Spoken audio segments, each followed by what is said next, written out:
There are three main ways that you can grow a bonsai. One is from seed.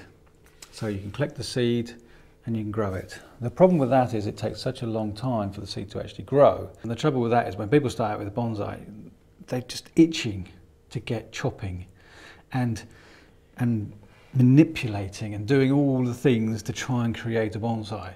So we'll forget about the seed.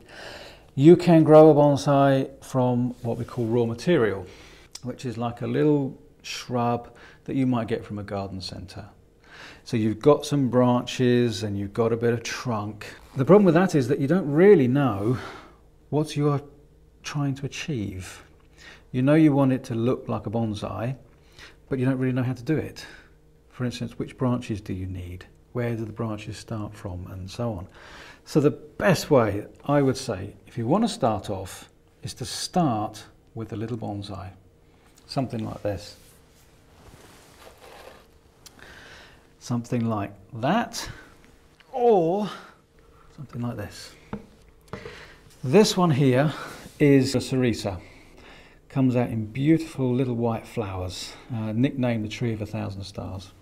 This particular one is an evergreen. It will maintain all its leaves right the way through the year, although through the middle of the year, middle of the winter, it will lose some of its leaves. The roots to me look like they're sort of coming out of the ground. Is that okay? Yeah, that's fine. We actually train these to look nice.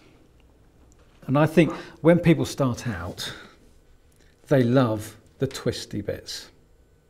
And a lot of people associate a bonsai with being twisty.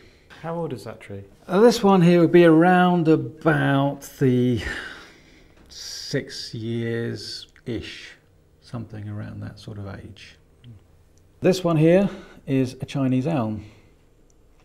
I think this tree, the Chinese elm, makes a superb bonsai. It produces beautiful little twigs, beautiful little leaves. I mean, when you think that the full-size leaf of this would be about 1 inch to 2 inches, leaves reduce down beautifully.